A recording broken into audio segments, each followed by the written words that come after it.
بسم الله الرحمن الرحيم. السلام عليكم ورحمة الله وبركاته. بسم الله الرحمن الرحيم.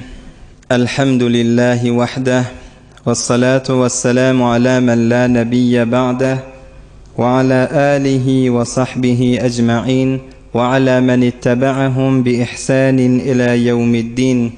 أما بعد، أعوذ بالله من الشيطان الرجيم. محمد رسول الله والذين معه أشداء على الكفار رحماء بينهم تراهم ركعا سجدا يبتغون فضلا من الله ورضوانا سيماهم في وجوههم من أثر السجود ذلك مثلهم في التوراة ومثلهم في الإنجيل كزرع أخرج شطأه فآزره فاستغلظ فاستوى على سوقه يعجب الزراع ليغيظ بهم الكفار وعد الله الذين آمنوا وعملوا الصالحات منهم مغفرة وأجرا عظيما. صدق الله العظيم. وقال رسول الله عليه أفضل الصلاة والسلام: خيركم قرني ثم الذين يلونهم ثم الذين يلونهم. رواه الإمام بخاري في صحيحه. Hurmatly mümin musulman dogullu, dili dogaly hac dädeli, yüreğinde nuru iman yalfylap duran ýaş dostlar. Hudaý tebarek we taala hemmeňiziň etýän taat ibadatlaryňyzy, Allah'ın dergahyna galdyrýan gollaryňyzy, açýan elleriňizi, diniňizden şirim, dünýäňizden şirim, içeriňiz oglanlaryňyzdan şirim etýän hayır dogalaryňyzy Hudaý tebarek we taala hemmeňizden kabul etsin inşallah. Hudaý tebarek we taala parahatçylygy, emniyeti, nygmat bolçylygy başymyzdan aýyrmasyn. Hudaý tebarek we taala dini oturşyklary, jeleselere bereket berip hemişe din agdalyp, ogul gyzlamyz din bilen ösmek, din bilen molmak hemmemize çağalamyz bilen bile Allah nesip etsin inşallah. An Abi Hureyre radıyallahu anh: İnne lillahi teala mi'ete rahmeh أنزل منها رحمة واحدة بين الجن والإنس والبهائم والهوام. Ebu Hureyre radıyallahu anh rivayet et ya Resulullah aleyhissalatu vesselam'den musulman dogullu bitir ulukon adamın yüreğin bir giňiltýän gurrun ha. Adamın bir yüreği açylýar şu gurrun eşdenne. Resulullah aleyhissalatu vesselam'den Ebu Hureyre radıyallahu anh men eşitdim diýip aýtýar. Bu hadise iki tane sahihayn kitapta İmam Bukhari bilen İmam Muslim şu gurrun getirýär musulman dogullu. Yani sahih hadis doğru Resulullah aleyhissalatu vesselam'ın mübarek ağzından çıkan ve kitabı İmam Bukhari bilen İmam Muslim'in septeden mübarek hadisi musulman dogullu. O näme? Resulullah aleyhissalatu vesselam aýdypdyr: Hudaý Taala'nın 100 tane rahmeti var diýipdir. Allah'ın 100 tane rahmeti var. Şol 100 rahmetin birçe danesini Hudaý Taala yerin yüzüne indirdi. Şo birçe dane rahmet yerin yüzüne gelip jynlaryň arasyna, hemin oturan insanlaryň arasyna, tamamy yerin yüzüne, derýalyň içinde her bir jonbende heýwan bolsa, her bir gymylýan zat bolsa, Hudaýyň 100 rahmetinden birçe dane rahmetin üstü bilen bir-birine rahmet diýerler. فبها يتعاطفون وبها يتراحمون وبها تعطف الوحش على ولدها. Şo birçe rahmet bilen adamlar bir-birine lütf etýärler, muhabbet etýärler. Şo birçe däne rahmetin üstü bilen bir-birine rahmet etýärler. Hatta şo birçe däne rahmet bilen bir wahşy heýwanlar da öz çağasyna, olu da başga düşmanlary dargatjak, iýjek, gapjak. Emme öz çağasyna rahmet ýerligi şo Hudaýyň 100 rahmetinden birçe dänen yerin yüzüne iýerdi. Şo bir däne paýlaşylyşlaryň arasyna, şoň üstü bilen şu rahma insanlaryň arasyna, heýwanlaryň arasyna, hatda wahşy heýwanlaryň arasyna öz çağasyna rahm Hudaýyň şo birçe rahmetinden alan paýlar diýe. Galan 99 däne rahmeti näme Hudaýyň? وأخر الله تعالى 99 رحمة يرحم بها عباده يوم القيامة رواه البخاري ومسلم رحمهم الله 99 tane Hudaý Taala rahmetini hemmetini kıyamata koydu. Şu 99 tane rahmeti bilen bendelere kıyamatda men rahmetime duş etjek diýip. Birçe däne rahmeti wagtyke ýeriň ýüzüne ýaýranna heýwally ondan binasip galmaýan bolsa, ola da öz çağasyna rahmet etýän bolsa, nagat adamyň ýüregi açylýan gurrun musulman dogolla. Sizre bir rahimli, sizre bir lutfli, sizre bir merhametli eýämiz var. 99 tane rahmetini Hudaý Taala kıyamata koydu. Täşi oturan bendelere kıyamatda rahmet eder ýaly. Näme? Bir bahanalar sen dünýede bir gawluklar edipdirsiň. Şolaň üstü bilen Hudaý Taala sana rahmetiniň içine duş etjek. Allah hemmemiz kıyamat gününe inşallah eçerlemiz bilen bile Hudaýyň rahmetine duş bolýarlardan etsin musulman dogalla. Resulullah aleyhissalatu vesselam لو أخطأتم حتى تبلغ خطاياكم السماء ثم تبتم لتاب الله عليكم. Bugürünle bir muqaddeme musulman dogolla. Adam Hudaýy ýeteýinýän bolsa, Hudaýa sataşaýyn niýsen, Hudaý Taala kän ýollar goýupdyr. Eger siziň biriňiz dipdir Resulullah aleyhissalatu vesselam, günah etseňiz, bu mat hemmemiz günahın içinde musulman dogolla. Men günah etmeýän diýen adam ýok. Ähli sünnetin aqidasynda peýgamberlerden başga masum ýok. Peýgamberlerden başga hemmemiz günahkar. Hassa bir zamanada ýaş oglully gowulýa öýden çykdyk günah başlaýa. Diliň günäsi, üýçmelege barsaň, gulaň günäsi. Ay ýeki oturanda da sen günäle başyňda ba musulman dogolla. Emma Resulullah aleyhissalatu vesselamyň mübarek sözüni gözden siz eger ýalňyşyp günah edasaňyz diýipdir Resulullah aleyhissalatu vesselam. Siziň günäňiz bigadri köfelip hatta tabluga hatayakum as-sama. Günäliňiz artyp şu asmana garşyn dolup duran bolasyn günäňiz. Yani bigad günah köfelipdir, ýaşyň näçe barypdyr. Şu günäli asmana ýetip duran bolasyn. Summa tubtum. Ondan sonra bir tövbe daqydan Hudaýa men ýalňyşypdyr diýip tövbe etseňiz, ay inşallah günäňiz geçer diými ya Resulullah aleyhissalam. Hudaýa men ýalňyşdym, men bagyşla diýip tövbe etseňiz, lataballahu aleykum. Hükmen Allah siziň günäňiz geçer diýipdir Resulullah aleyhissalam. Hudaýyň rahmetin, merhametin görüň musulman dogolla. Günäliň asmana baryp diýen bolasyn. Hudaýa men ýalňyşdym diýseň, hükmen Allah sen günäň geçer diýip Resulullah aleyhissalatu vesselam şeýle aýtdy. Bir arif, bir ewliýalaň bir wagt zynnana düşüpdir da. Onuň ýanyna bir ýaş oglan näwamış şo wagtda o da bir eden ýazyklary bolup o da zynnana giripdir. Indi bir biçare nahak ýerden zynnana düşüpdir. Ol ýaş oglan muny Hudaý adamdan bilip ýanyna gelipdir da. Men beter narahat, men naumid, men Hudaýyň rahmetinden umidim üzügüli. Näme diýip bir kefayt ýan? Onu ýaş oglan aýtdyr, men günälim beterken diýipdir.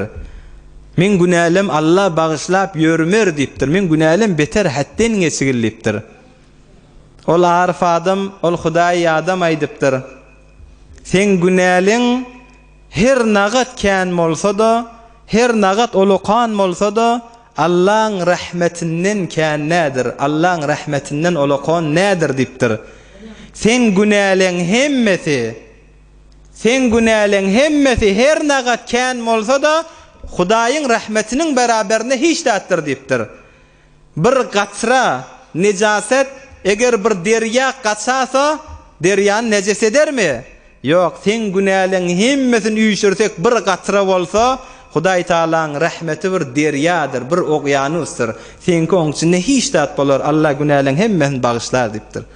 Eýni şonýal musulman dogalla, Hudaý tebarek we Taalaň rahmeti biz insanlara beterken 99 ýanan Hudaý Taala kıyamet gününe goýupdyr. Näme? Senden bir bahanala tapylsa, senden bir ýagşylykla tapylsa, kıyamatda Hudaý Taala sana rahmeti bilen duş boljak. Hudaý tebarek we taala hemmemiz inşallah rahmetine duş etýärlerden aýlandyrsyn. Emma şu dünýede ýaşap ýökek Hudaýa ýetişmek ýollary, ýani Hudaýyň rahmetine duş bolmak ýollary Hudaý taala kän goýupdyr. Bir toforlamyz bar, şunu düşünýärsa, adam ay bir dünýede hökmen kösenik gezmeli. Adam hasan dünýeden geçenden soňra, jany çykandan soňra Hudaýa sataşmaly. Hudaýa sataşmak hökmen janyň çykandan soňra mükadilýär, ýok musulman dogalla. Hudaýa hemin şu ýaşap ýökek ba, şu mahal. Hudaýa biz sataşyp bilýäs. Näme ýol bilen? Hökmen janyň çykmaly, janyň mermeli. Allah etýär: "Femen kana yerju liqa'a rabbih falyamal amalan salihan."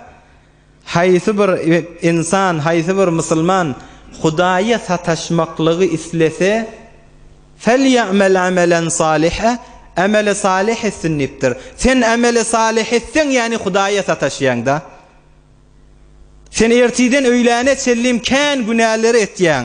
Ýüreň gysylýar, hofukýaň, darykýaň, zihnin kän meşgul bolýar, kän zatlar gözüň görýär. Sen Hudaýdan daş aldyp barýar şu zatlaryň hemmesi. Sen ameli salih etýäň, näme etýäň? Dähret kılýaň, namaza durýaň. Sen şu 5 daýyga, 10 daýyga okuýan namazyň ameli salihin da sen şu wagtyň içinde Hudaýa sataşdyňda. Hökmen adam Hudaýa sataşmaklyk janyň çykanda da musulman ýaş dost. Femen kana yerju liqa'a rabbih falyamal amalan salihan. Ameli salih etdiňmi? Yani sen Hudaýa sataşdyňda şu wagtda.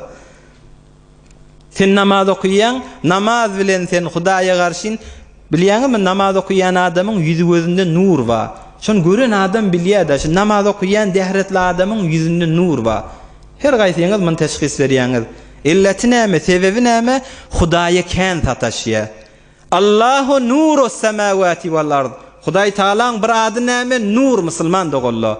Bir adam dähret kılýar, kıbla garşyn ýüzle naqadany Allahu ekber diye Hudaýda nuru bilen şo bende garşyn ýüzlenýär. O hem şo bende Allah'ın nuruna gark bolýar. Namaz okuyan adam Hudaýa sataşýar, Hudaýyň nurundan pay alýar, ýüzi gözünde nur bar. Hudaýa sataşyp gaýtýan adam ýüzi göz nurlu bolýar. Hemin Allahu ekber diýende sen Hudaýa ýüzlendiň-de, Allah da sana nuru bilen ýüzlenýär. Namaz okuyan adamyň ýüzünde nur gelýär, näme? Hudaýa sataşyp gelýär. Ya Kur'an okuýmak musulman dogalla. Kur'an okuyan adamyň ýüzünde nur bar, näme? Hudaýa sataşýan. Edip duran işin ameli salih da, sen etýän ýagşylyň bilen ameli salihin bilen şula forsat ta. Sen Hudaýa sataşasyň gelýärmi? Allah etýär: "Felyamal amalan salihan." Şol adam ameli salih etsin, meni Hudaýa sataşdyr diýär. Kur'an okuyan, namaz okuyan, sen Hudaýa sataşýan musulman dogalla. Ya musulman dogollara bir-birimize ýaşap ýökek, gezip ýökek, lütfetýän, muhabbet etýän, Hudaý üçin muhabbet etýän-da. Her zadyň zekaty bardyr. Ilmyň zekaty onu neşr etmeklik, malyň zekaty garyp gasary gözlemeklik. Yetimiň de zekaty, yetimiň de haky başyny syfalamakdyr diýäkadan bir yetim oglanyň başyny syfalaýan. Sen şonyň bilen amele salih, Hudaýyň rahmeti sana duş gelýär-de. Inen ataňma, olara men ýüregini agyrtmaýyn diýän, Hudaý üçin hyzmat etýän, şolara sen bir ýumşaklyk etýän, amele salih etdiňde, sen şu amele salihin bilen yani Hudaýyň rizayatyny gazandyň. Allah etýär: "Wa la taqul lahumā uf." Enataňy of diýme, ey men ýüreklerini injitmaýyn diýän. Şunyň da amele salih. Ey musulman dogalla, nagat iman gawzat. İçinde her bir etýän işin Hudaý ýoluna sataşdyryp sana sogap beripdi. Bir tabiiň biri bir wagt merizläpdir da. Felemma zaratu ummuhu qama ka'an lam yakun bihi marad. Buladam merizläp ýatynmyşdyk. Meni enesi ziyarete gelipdir. Janagol sen merizlediň diýip eşitdim diýip enesi gelipdir. Bir meriz adam, ol mübarek insan ewünden turupdyr.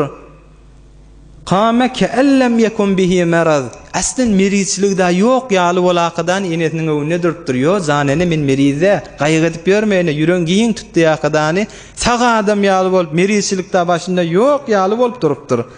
Falamma kharajat saqata maghshiyan aleyh. Enes heminki bolýa oglanda sen gawy bolsaň bolýa sen halyň soraýyn ýagdaýyňdan habar alaýyn geldim dip Enes gafyny ýap çykyp giden wagtynda ayaklaryna ısqyn bolman huşdan gidip bihuş bolup durýanky. Falamma su'ila qala inna aninal abna yu'azzibu qulubal ummahat. Heysen näme meriz etdiň enen gelende sagalyp durmaň näme ýatyp da men meriz diýdi diýipdir ýanyňky. Ola aýdypdyr ýok. Eneliň başyny eneliň ýanyna oglonlarynyň ıňrap durmaklygy, dert çekilip durmaklygy, meriz bolup ýatmaklygy ol eneliň yüreklerini dargatýa diýipdir. Men enemiň yüregini dargatmagyny islemedim diýipdir. Enemiň ýüregi agyrmasyn, enemiň ýüregi eziyet çekinmesin diýäkadan sagalyp durdum diýipdir. Ey musulman dogallar, ýani şi edip duran işi dady enesiniň ýüregine agyrçakka bolýa. Şu Hudaý Taalaň ýanyna ulaqan bir derejesi bar. Şu etýän emel bilen Allahyň ol 99 ýany rahmetine duş gelmek ýollarynyň birinde aşyla. Musulman dogallar. Ya ilmiň ýüzünde gezmek, Hudaýyň ulaqan bir rahmetine duş gelmek, Hudaýa sataşmaklykdyr musulman dogallar. Her gaýsyňyz bir ýerden gelipdirsiňiz. Ilmi öwreneyli, dinimizden gerekli öwreneylik gelipdirsiňiz. Her gaýsyňyz bir ýerden musulman dogan. Ştada oturan wagtynda bir ýüregiň jaýlyk bardyr. Näme şo sen Hudaýa sataşmak, Hudaýyň huzuryna gelmekşi. Bu gurrungle hemmesi bir muqaddeme bolup barýar. Bir mübarek sahabaň gurrunine girjek bolýas musulman dogallar. Hudaýa sataşjak bolsaň, hulasa ýollary känmişdik. Dost bolup gezip ýöňmi? Näçe ýyl bile gezip dursaň, bile şerik bolup bir tükan açyp dursaňyz, bile işleşip ýöň, bile hemkar bolup ýöň, bile gezip ýöň, öz bileje doganyň bolsun, dosyň bolsun, hulasa kän ýerde gözeşdiň bolsun. Kän ýerde geç. Näme hemmemiziň aýyby bar musulman dogallar. Hiç bir adam ýokdur aýypsyz bolsun. Hazreti Fudayl ibn Iyad rahmetullahi aleyh näme diye men talaba ahan bila aybin baqiya bila akhin. Haýsy bir adam men bir dost tutunayn, aýyby bolmasyn, bir doganym bolsun, aýyby bolmasyn diýen bolsaň, onda dostsuz, dogansyz galarsyň diýipdir. Hemmemiziň aýybymyz bar da. Onu sen kän ýerde geç, Hudaý üçin geç. Şu Hudaý üçin men geçýän nimeklik, ýani Hudaýyň rahmetine duş gelmek bir ýollar özüňe açyp barýan. Ya inki ulaqan gurrunleň biri, ey ýaş oglallar, musulman dogallar, eçerimiz we hanawadaymyz we zinany oglançyklarymyz we şolary ýagşylyk edýän, gowlyk edýän, haklaryny raayet edýän. Şolary bahanaly bilen eçerimize bir hoşluklary getirjek bolaýlyň. Daşarda işiň oňmandyr, daşarda biri bilen äsabyň tutupdyr. Gelip zinanaň oglanjyklaryna o gaharyň getirme, başarsaň hoşy döretjek bolýdy. Ya hemçenin zinana adamsyna bahanaly bilen aňyrdan gelen wagtynda başarsa öýde hoşy döretjek bolsun. Oglanjyklarynyň arasynda hoşy döretjek bolsun. Şulary hoş edeýin, adamym hoş edeýin. Ya adamsy zinany oglanjyklam hoş edeýin, şulary hytmat edeýin, şularyň haklaryny raayet edeýin nimek Hudaýyň ýanyna cihatdan ulaqanmışdyk musulman dogallar. Zinany adamsynyň beraberinde hoş edeýin ikgese, ýani Hudaýyň ýanyna ulaqan bir Hudaýyň ýanyna bir ameli salih edip ýören adam zinany şo. Ya oglanjyňma da şoňa men edebine, terbiýetine gaýym duraýyn diýen. Ey ene, sen oglanyňa, sen öz gyjagazyňa evvelin ustad we behterin ustad bolýanda. Yani sen bir çağanma bolsa, ey ene şoň terbiýetine, şoň edebine, şoň ahlak-ı İslamiň öwredeýin diýip zähmet çekýän, sen hem evvelin ustad, hem behterin ustad bolup başarýan. Saňa göre terbiýet tafkitýärda. Ewne namaz oky, ewne Qur'an oky, oglanyň da saňa göre bolar musulman dogan. Eseri hytmat etmek inki ulaqan bir sowaplyň birimişdik. Hazreti İbn Mübarek rahmetullahi aleyh bir gece bir jeňe çykdyrlar da, şu gece ýanyna ýoldaşlary bilen jeňe çykan wagtlarynda gece otykaly öýler gürrüň etipdirler. ta'lamuna amalan afdalu mimma nahnu fih. Bilýäňizmi dipdir. Biz şumat Hudaý ýoluna jeňe çykdyk ha dipdir. Biz Hudaý ýoluna jeňe çykypdyk. Şu sawuk gijede eçerimizden daş, oglanjyklarymyzdan daş, hanawadamyzdan daş, kafirli bilen jeňe diýilýärkadan biz şumat daşaryk çykdyk. Biziň eden işimiz olokon iş dipdir. Ýöne bizinkiden nada bir olokon iş bar. Bilýäňizmi şo näme dipdir? Olay dipdirler. Qalu ma na'lamu zalik. Biz bilmeýäs. Mundan aňyrda olokon zat näme? Oglanjyklarymyz goýup gaýtdyk dipdirler. Biz sawuk hawada, daşarda giýjäň bir wagtynda mundan aňyrda olokon zaty biz bilmeýäs diýen wagtlarynda Hazreti İbn Mübarek rahmetullahi aleyh aýtdyr musulman dogallar. Ýaş oglan eseriň ba bolsa, zinany oglançyklaň ba bolsa, şolar hoş edýänni Allah için Allah'ın ýanyna sen derejäň olokon bolýar musulman dogan. Şolara rahmet. Şolara bir hoşyn getireýänni kıyamet gününde Allah da seni hoş eder öz rahmetine salakadan musulman dogan. Hazreti Abdullah ibn Mübarek rahmetullahi aleyh aýtdyr. Biz jeňe çykdyk. Emma mundan olokon zat ba dipdir. Bir adam eçerisi bolsa, oglanjyklary bolsa, ol öýde ýatyn wagtynda qama minel leyli fa nazara ila sibyanihi niyaman mutakashshifina fasatarahum. Bir adam şumat öýde ýatandyr dipdir. Giýjäň ýarynda bir oýun ýandyr dipdir. Oýunan wagtynda ýany oglanjyklary we çağajyklary we üstü ýalaňaç bolup galypdyr. Üstündäki ýorgony defipdir, patun defipdir. Ýalaňaç bolup oglanjyklary ýatandyr şawk hawada dipdir. Şo turan adam giýjäň ýarynda görüň namaza meşgul bolýadym daha. Şol oglanjygyny rahmedakadany wagt çagamyň üstü açyk galypdyr diýakadan şolaň üstüne gelakadany örtüp rahmetye biz şu jeňde jahatda gezip ýöz. Şoň etýän işi bizinkiden olokon dipdir. Näme öz oglanlaryna, öz hanawadasyna, öz çağasyna rahmet edipdi. Men la yerham la yurham.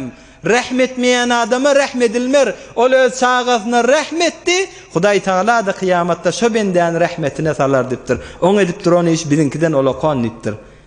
Eçeriňe rahmet, zinanaňa rahmet. Bir benden gyzy bolakadan sen ýanynda ýaşap ýören bolsa rahmet. Bir ayalla oğlan bir aýtdy. Ey musulman dogallar, bir musulmançylyga dursun bir aslyn insaniýete sygmaýan zat dämişi. Bir wagtda ozalla kän eşdenlersiňiz bir it suw sap duran wagtynda bir güjük bir it guýun kenaryna aýlanyp duran wagtynda bir adam şoňa köwüşi bilen guýa girakadan suw beren wagtynda şol adam edeni işi sebepli bir ite rahmedensen Hudaý şoň günahlarını bagyşlapdyr. Sen zinanaň bolup ýanynda ýaşap ýö, ýoldaşyň bolup ýaşap ýö, omrun sen omruňa goşupdyr. Bir benden gyzy sana tawşyrylypdyr, sana amanat edilipdir. Bir aýalla bolan bir näme diýär musulman dogallar. Gewreli bolýa, hamile bolýa. Adamym gelakadan öýümize goýup gitdi. Hasan oglan dogandan soňra bara öýe. Sen bir weziyet bilen hiç de adam maňa bişireňak, hiç de adam maňa düşüreňak. Sen men ýanynda ýük bolýan aýtam diýakadan men enemi näme diýin, men atama näme diýin, näçe aýlap men näzire gezeýin diýe. Şu bir ite rahmetine wagtyke bir insany Hudaý Taala öz rahmetine duş etýän bolsa, ýanynda ýoldaşyň bolup ýöreni aslan musulmançylykdan joda bir insaniýetin kabul etýän zatym musulman dogallar. Sen eçeriňe hoşluk getirmek, eçeriňe gawulyk etmek, yani Hudaý Taalaň ýanyna jihatdan olokon bolsa, ey musulman dogan, bir musulmanyň bolmaly ýagdaýlaryndan dädir. Resulullah aleyhissalatu vesselam hayrukum li ahli. Gawyňyz öz eçeriňizde gaw diýmeýärmi? Dostlaň ýanyna gaw bolýan, boýdaşlaň ýanyna gaw bolýan. Eçerik gelende adamyň maşyna bidereksen. Eçerik gelende dostlaň maşyna gaw, zenanaň maşyna bidereksen. Yok, ol gawda. Gawy öz eçerisinde gaw bolmaly musulman dogan. Bir sawatly adama bardım diye bir aýalla gollan biri. Sawatly adamymma bitade bu gurrun aýtmaklykda ahun sawatlylar ýamallar ýok musulman dogan. Gurrun bir biderek sifatly we biderek kılykly we biderek ahlakly we musulmanyň bolmaly ýagdaýda şona aýdylýa. Sawatly bolsun, ahun bolsun, ahlak bolmandan soňra molla bolsun, her bir senifden her bir adam bolsun. Ahlak bolmandan soňra içerde ýaşap ýören ýanyňky öz ýoldaşyny ynjydyp, onu hemişe ýüregiň dewip, onu narahat etip ýören bolsa, her kim bolsun musulman dogan. Bu fakat şahsy ýamallamak da, bu biderek sefetleri ýamallamak. Aslan çıksam da eziyeti var, girsem de eziyeti var. Mene näme etjegim bilemek diye. Bir musulmanyň bolmaly ýagdaýydyr musulman doganla. Hudaý için pes hanawadaňa sen rahmetmek, şolar hoş edeýinmek, ýani özüň kıyamatda Allahyň rahmetine duş bolmaklyk. Bir adamlaň birine aýdypdyrlar da, sen zinanyň beter eziyetiň ma? Sen şonu näme aýyrys juda bolla diýipdirler.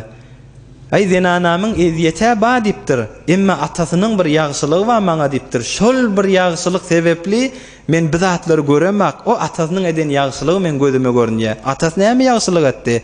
Men gyzyna gudurçylyga baran wagtymda öz gül ýaly her kime öz gyzy oglany gül ýalyla. Öz gyzy ýaly gülüni maňa amanet edäkidan maňa tawşyrdy. Şol men bir varamda meni red etmäni, maňa ýagşylyk etdi, maňa gawulyk eden atasy wa, maň eden işlerini gözüm görmeýär, oň eden gawulyklaryny men hizetjekkä diýmişdik. Her bir insanyň bir gawulygy bar asaňa. Zinanaň da bolsa gawulyklary bardyr. Hemişe gawulyklaryny görmeliler musulman doganlar. Emma ştada bir Allah kuwat beresimiz gelýär kimlere?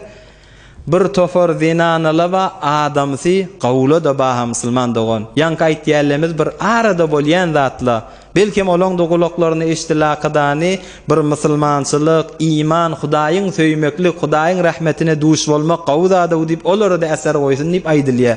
Ýogsam gawuly da bardyr musulman dogan. Özüňizi taniýandyrsynız.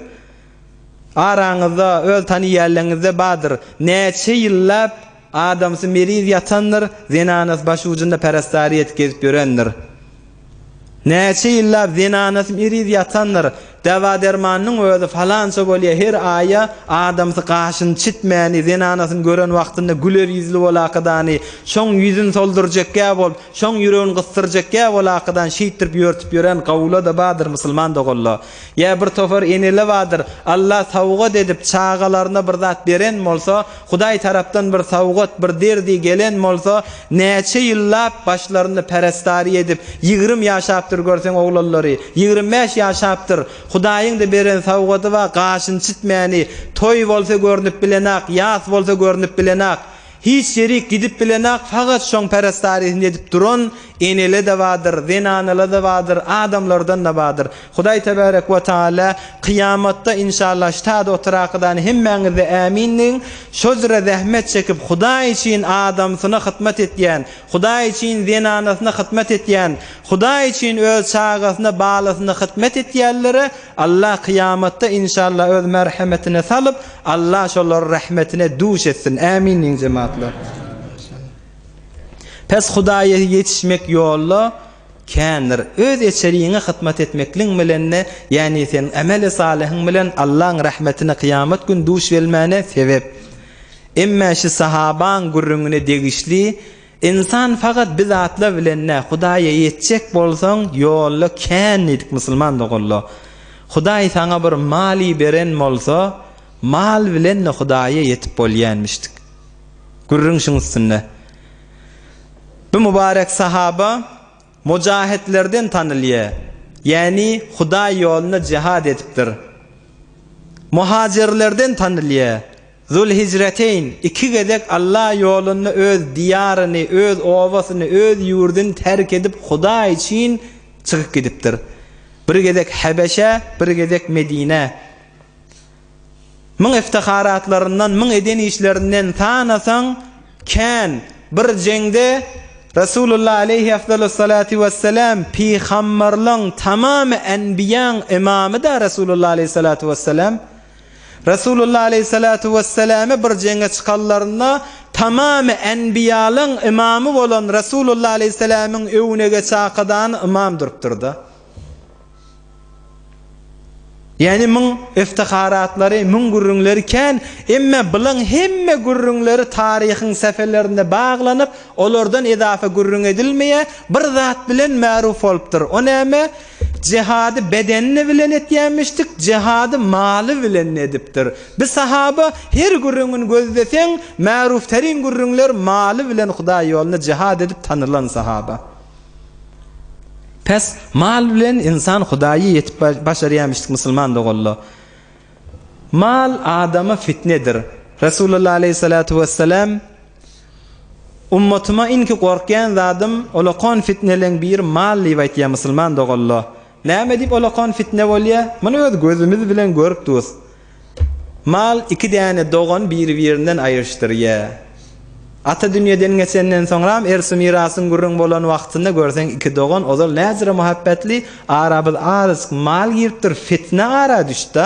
Eýem dogan-dogandan sawutýar. Näme mal bir fitne da. Dogan-doganyň gurrun dursun musulman dogan. Mal insan gyzyk gidiberse, seni Hudaýdan nada aýyrýar da. Dogandan aýyrma dursun, seni Hudaýdan nada aýyrýar. Mali onna fitne bolsa maly gazanmalymy? Ýok, musulman dogan gurrun oň üstünde maly gazan, maly üýşür. Emma nirden gazanýan, nirek serf etýän, şonu bil. Kıyamet gününde insandan sorulacaklar näme?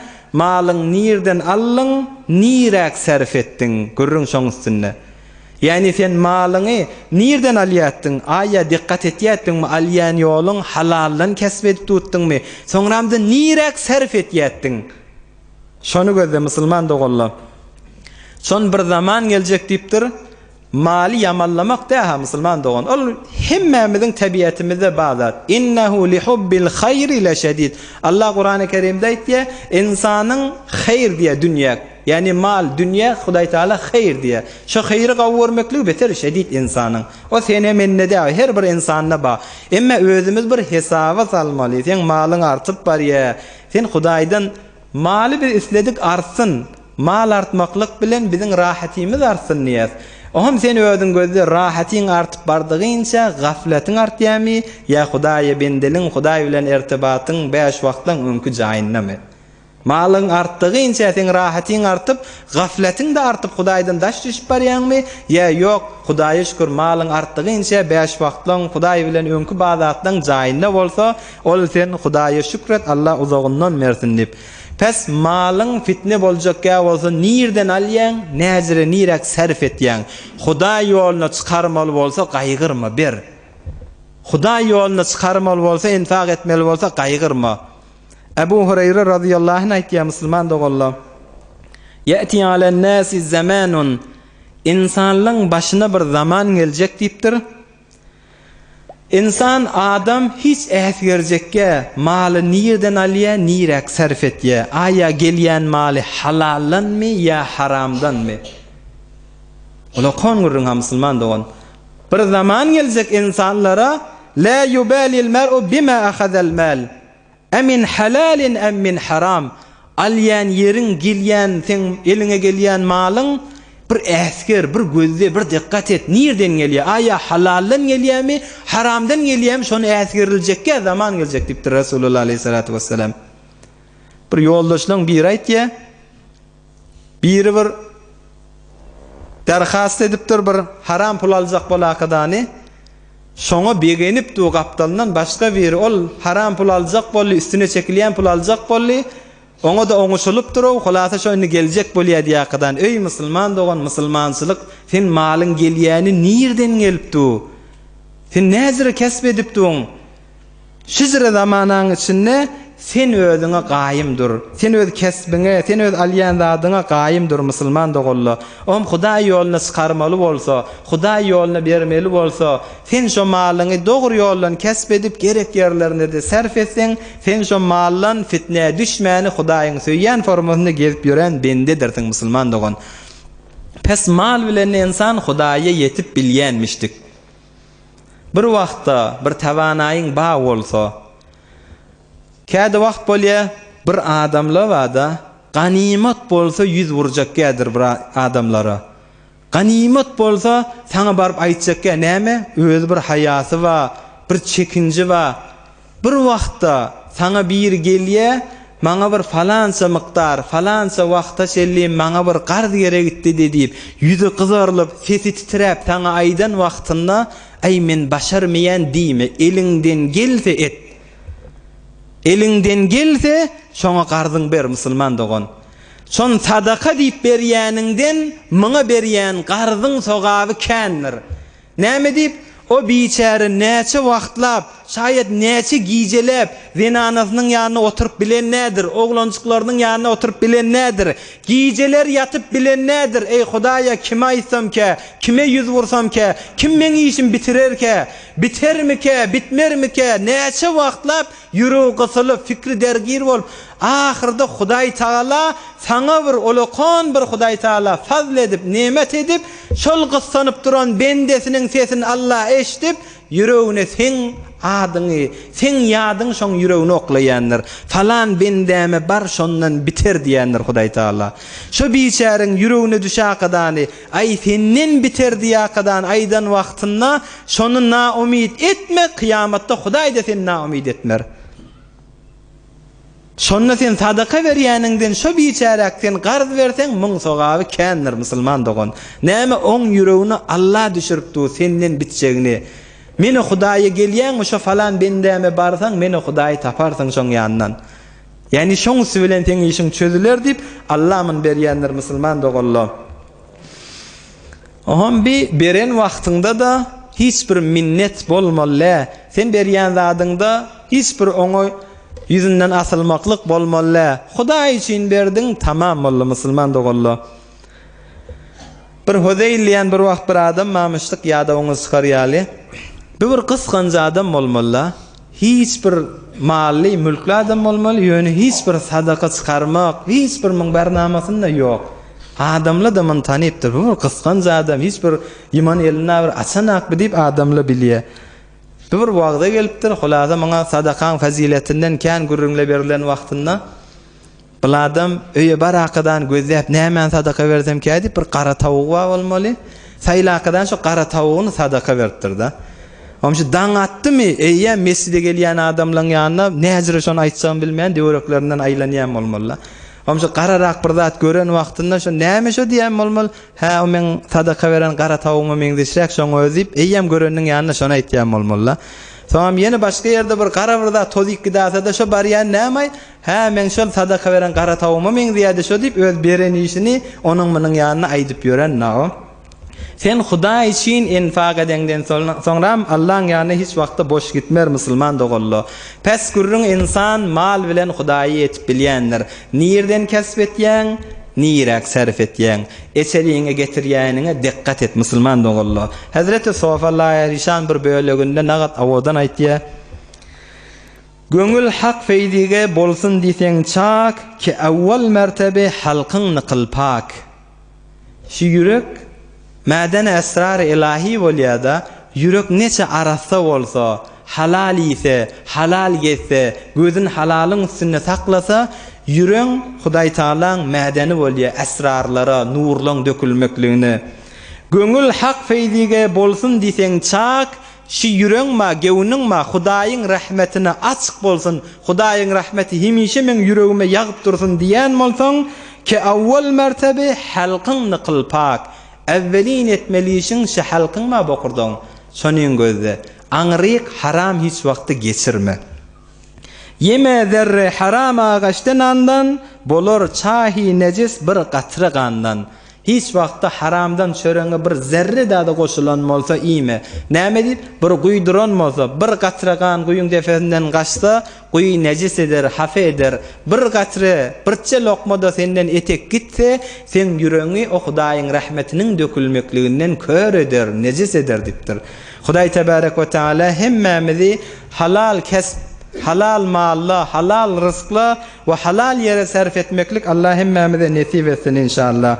Emma o gurrun sahaba mübarek sahaban gurruni gelecek jelese galar musulman dogolla. Bulan hemmesi bir muqaddam etdi. Hudaýa yetjek bolsaň ýolly känmişdik.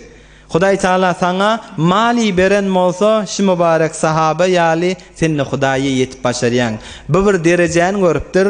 Resulullah aleyhissalatu vesselam mübarek bir vefa dünýeden vefat edenden soňra enelerimizi Hazreti Aýşanyna maly bilen gözläp, jeňe çykyljak wagtynda geljek jeleselerde aýdar, nagat malyny sarf edipdir. Oham bir malynyň üstü bilen Hazreti Aýeşe min hakynda doga edipdir. Allahumme esqi min salsabilil cenneh. Hudaýa dipdir. Şol sahabaň adyn tutaqadany şoni cennetin selsabilinden suwar diýakadan inemiz Hazreti Aýeşe radıyallahu anha şeýle doga etdi. Ol sahaba kim? Malyny Huda ýoluna sarf eden sahaba kim? Adyn bilýän bolsaňyz aýdan. Hazreti Abdurrahman ibn Awf radıyallahu anh musulman dogallar.